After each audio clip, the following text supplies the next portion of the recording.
별똥 떨어진데 윤동주의 산문 현대수필이죠. 함께 공부해 보도록 합시다. 윤동주 시인하면 우리가 떠올릴 수 있는 게 늘 시의 흐름이 똑같다는 거죠. 현재의 괴로움, 과거의 추억, 미래에 대한 다짐. 그래서 윤동주 시인은 일제강점기에 살면서 일본으로 유학가 있는 자신의 그 처지를 부끄러워하는 시를 많이 썼다는 것. 그래서 내적 갈등이 주로 이룬다는 거. 그래서 부정적 자아와 이상적 자아를 구분하는 문제 우리 고1 때 많이 풀어봤는데요. 고2의 이 9월 학평에 이 산문이 나왔습니다. 어렵지 않으니까 좀 빠르게 해봅시다. 자, 일단 제목의 의미 먼저 볼게요. 별똥 떨어진대. 별이라는 것은 하늘에 떠 있는 거고 이상적인 거니까 희망을 의미한다고 추측해 볼 수 있고, 그러면 별똥 떨어진 데는 무엇을 의미할까요? 전체를 읽어보면 시의 분위기랑 비슷하니까 그냥 미리 스포하자면, 삶의 방향성을 잃은 필자가 지향하는 삶의 방향과 이상을 상징한다. 그죠? 삶의 이상과 방향을 상징한다 라고 하시면 뭐 간단하게 해결할 수 있는 거죠. 한번 봅시다. 밤이다. 자, 글 쓰니까 이 글을 쓴 시간적 배경이네요. 성찰하기 좋은 시간이죠. 하늘은 푸르다 못해 농해색으로 캄캄하나 별들만은 또렷또렷하게 빛난다. 그래서 하늘은 캄캄하고 별은 빛나. 그래서 캄캄한 것은 암이고 빛나는 것은 밝으니까 명. 그래서 명암의 대비 밝음과 어둠의 대비가 나타나 있고, 그 다음에 이 시와 같이 연관되어 있는 게 바로 만보, 이황의 만보에서도 명암의 대비는 아니지만 냉온의 대비가 나와요. 차갑고 따뜻한 것의 대비. 어디에 나와요? 쓸쓸히 들파는 서늘하구나. 냉이죠. 온, 바로 위의 행에 아득히 밥 짓는 연기가 피어난다. 따뜻하죠. 그래서 냉온의 대비가 나온다는 것, 요거 두 개, 선지로 나올 수 있어서 한번 확인해 봤고요. 게다가 둘의 공통점은 또 뭐가 있죠? 밤이라는 시간적 배경이 비슷하고 자신을 성찰하는 내용이 비슷하죠. 또 하나는 자신과 대비되는 소재가 등장하는 거 비슷한데, 그건 조금 이따 나오면 이야기하기로 하고요. 또 만보에서는 시선의 이동이 나타나요. 여기 별똥 떨어진 데에는 시선의 이동은 없지만 만보에서는 시선의 이동이 나타나죠.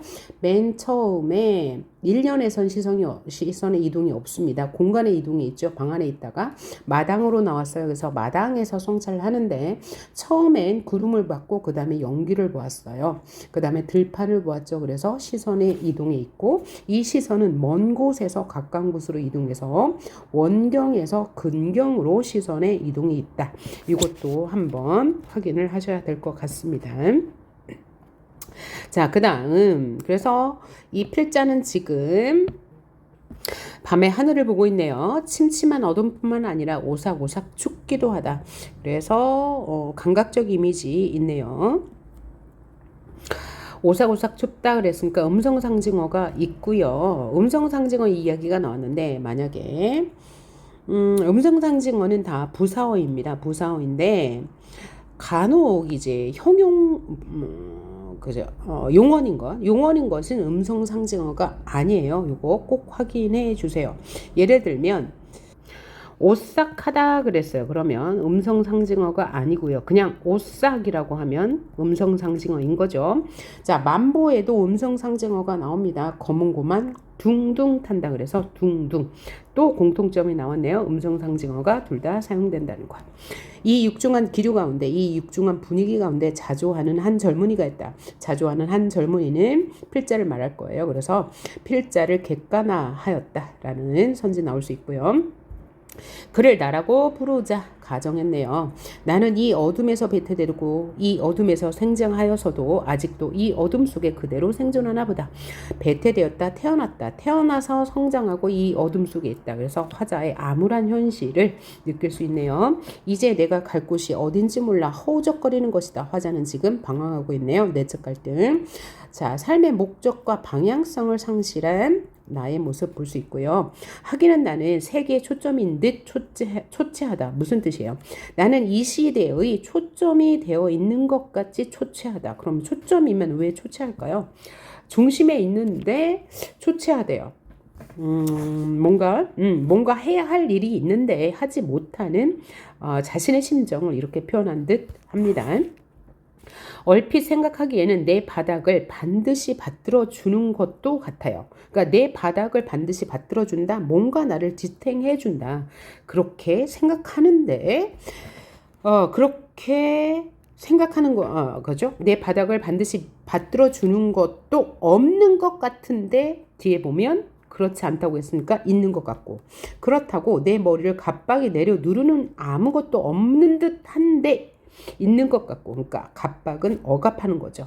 나를 억압하는 무엇인가 없는 듯한데 있고, 그 다음에 나를 받들어주는, 지탱해주는 것이 없는 것 같은데 있기도 하대요. 그러니까 나를 받들어주는 것, 지탱해주는 것은 조국이라고 본다면, 나를 압박하는 것은 이 시대 현실에 부응하지 못하는 자신의 모습이라고 생각하면 될 것 같죠. 사실은 그렇지도 않대요. 나는 도무지 자유스럽지 못해요. 그렇게 자유스럽지 못한 이유는 나를 억압하는 것이 있고 나를 지탱해주는 것이 있는데 내가 그에 부응하지 못하기 때문에 자유스럽지 못한 거죠. 다만 나는 없는 듯 하루살이처럼 허공에 부유하는 한 점에 지나지 않는다. 나는 하루살이처럼 방향성 없이 살고 있어. 라는 것을 하루살이에 자신을 비유하여서 이야기하고 있네요. 이것이 하루살이처럼 경쾌하다면, 근데 하루살이와 나는 부유하고 있지만 하루살이는 경쾌하게 살아. 하지만 나는 경쾌하게 살지 못해. 그래서 하루살이와 이 자신의 대조가 나타나 있네요. 밑에 나무와의 대조도 있습니다. 만보에서도 대조의 코드가 있었죠. 해오라기는 우뚝하고 훤한데 자신은 그렇지 못하다고 이야기했습니다. 그래서 대상과의 대조를 통해서 이야기를 전개하고 있다. 그러면 두 개 다 맞는 말이 되겠어요. 이 점의 대칭 위에서 또 하나 다른 밝음의 초점이 도사리고 있는 듯 생각된다. 밝음의 초점은 뭐겠어요? 별과 같은 이미지, 즉 희망이 되겠죠. 그래서 필자는 희망을 놓지 않았습니다. 덥석 움키면 잡힐 듯도 하다. 많은 그것을 잡히기에는 나 자신이 둔질이라는 것보다 오히려 내 마음에 아무런 준비도 배포치 못한 것이 아니냐. 배포 계획하다. 그러니까 그 희망을 잡을 것도 같은데 나는 아무런 준비가 되어 있지 않다라는 자조감이 그죠? 섞여 있는 거죠. 그래서 아니냐 그래서 서리법 나와 있고요. 그리고 보니 행복이란 별스러운 손님을 불러들이기에도 또 다른 한 가닥 구실을 치르지 안 될까 보다라고 했어요. 행복이란 별스러운 손님이라고 했으니까 의인법이고요. 이 손님을 맞이하기 위해선 별다른 노력이 필요하다는 거죠. 왜 노력이 필요하다는 거예요? 구실이라는 것은 핑계를 삼을 만한 재료가 있어야 되는데 자신은 아무것도 어떤 노력도 하지 않았다는 것입니다. 그래서 역시 자조의 태도가 나와 있네요. 자, 계속 성찰 반성하고 있습니다. 이 밤이 나에게 있어 어릴 적처럼 한낱 공포의 장막인 것은 벌써 흘러간 전설이요. 그러니까 내가 이렇게 불행한 상황 속에서 공포를 느낀 것은 오늘의 이야기가 아니야. 예전부터 그랬단 얘기죠. 따라서 이 밤이 향락의 도가니라는 이야기도 나의 염두에선 아직 소화시키지 못할 돌쇠덩이다. 그러니까 이 밤이 자신에게는 향락이 아니다. 나는 지금 뼈저리게 성찰하고 있다. 라는 의미로 해석 가능하겠네요. 오로지 밤은 나의 도전의 호적이면 그만이다. 그러니까 자신은 향락을 바라지도 않고 도전할 수 있는 좋은 친구이면 족하다. 그러니까 이 밤은 나에게 성찰의 시간이면 충분하다라는 것이죠. 그래서 도전의 호적, 나에게 성찰의 시간이야 라고 그죠? 해석하시면 될 것 같고요. 이것이 생생한 관념 세계에만 머무른다면 애석한 일이다. 어둠 속에 깜빡깜빡 졸며 다닥다닥 나란히 한 초가들이 아름다운 시의 화사가 될 수 있다는 것은, 그러니까 이 밤이 자신에게는 성찰의 시간인데 성찰만 하면 안 된다는 이야기죠. 즉 행동을 해야 한다는 얘기예요. 관념의 세계에만 머무르면 애석한 일이에요. 그래서 나란한 초가들이 아름다운 시의 화사가 될 수 있다. 어떤 상징적 의미가 될 수 있다. 이 밤에 뭔가를 이제 할 수 있다. 것이죠. 벌써 지나간 그런 것은 벌써 지나간 사회의 이야기다. 오늘에 있어서는 다만 말 못하는 비극의 배경이다. 그러니까 이렇게 관념의 세계에 머무른 것은 벌써 오래전부터 있었던 일이고 오늘에서는 그냥 비극이다.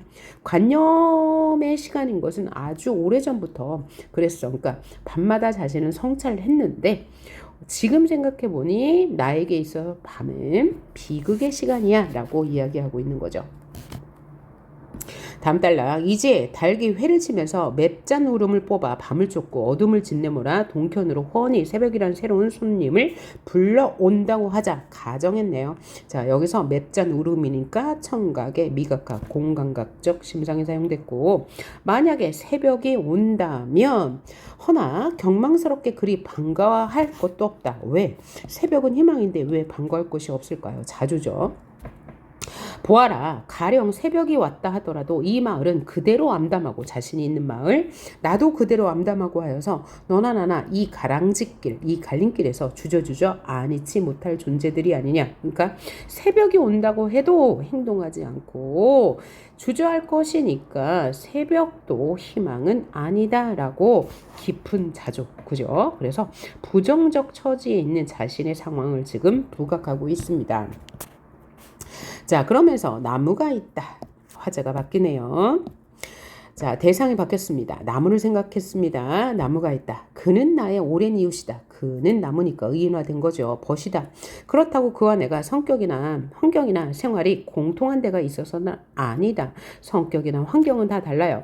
말하자면 극단과 극단 사이에도 애정이 관통할 수 있다는 기적적인 교분의 한 표본에 지나지 않을 것이다. 근데 나무와 나는 너무나 다르기 때문에 공통점이 없지만 이런 극단의 사이에서도 교분이라는 것도 있을 법한데 그것은 나에게는 적용하지 못할 일이다. 즉 나무와 나는 너무나 다르다. 나와 나무의 대조.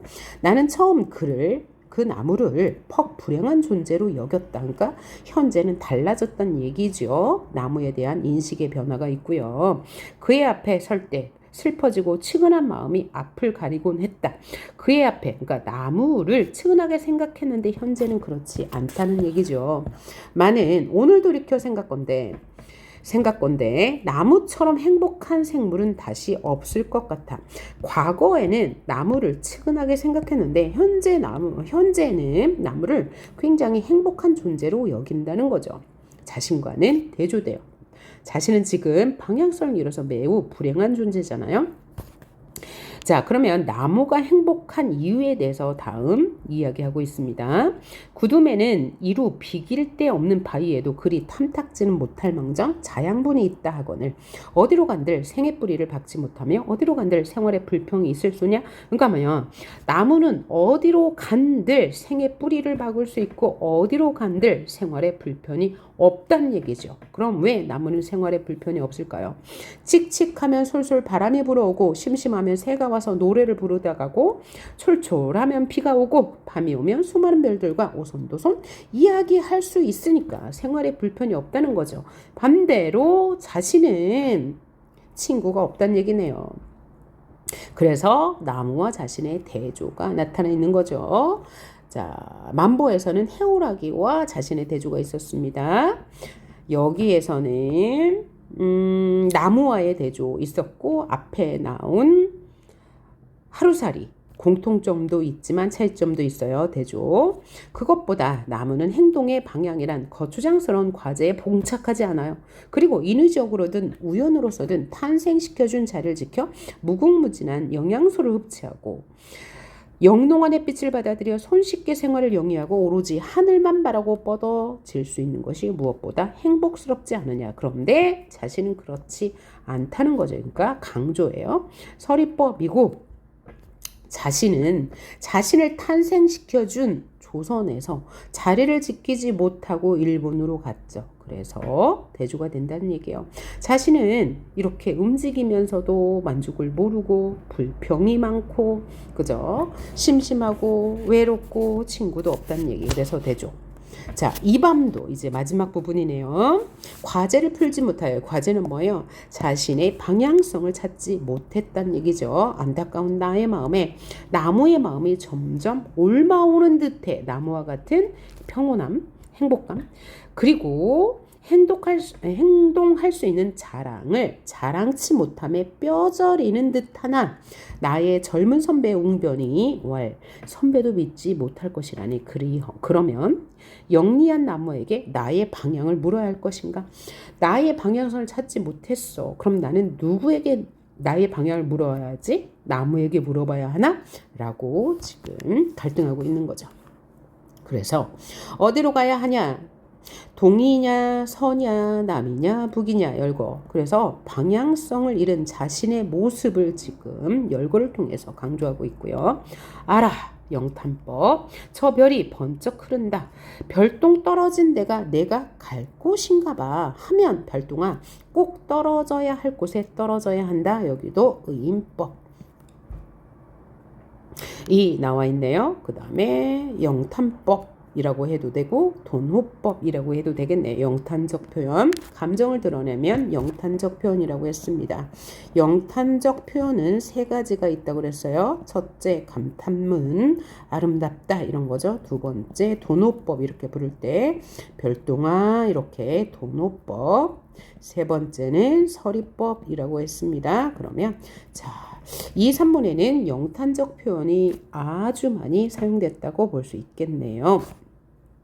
별똥아 내가 꼭 떨어져야 할 곳에 떨어져야 한다라고 했어요. 그러면 자신이 떨어져야 할 곳은 어디예요?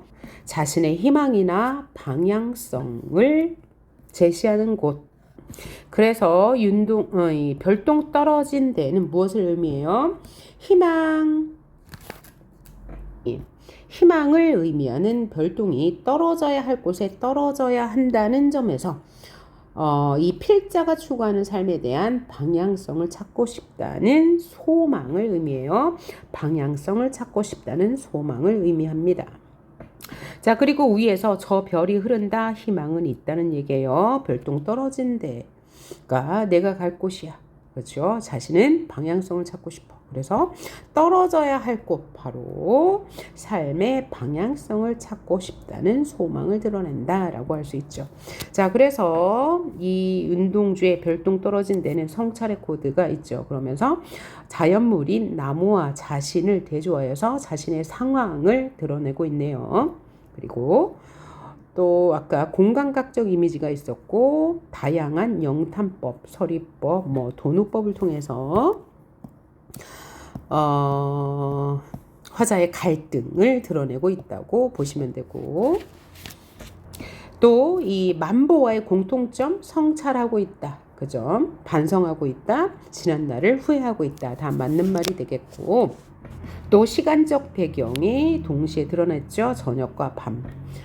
또 대비되는 코드가 있다고 했습니다. 자, 그리 어렵지 않은 지문이었습니다. 그래서 우리가 이제 시나 수필을 읽을 때 어떻게 그냥 우리가 처음 보는 지문이다 그러면 긍정과 부정의 코드를 나눠 보고 뭐 상황이 어떤지 정서가 어떤지 글을 통해서 말하고자 하는 주제가 무엇인지 요것만 파악하시면 문제 푸는데 어려움이 없고 표현법은 구체적으로 그냥 눈으로 확인을 하시면 되겠습니다. 수고하셨습니다. 네.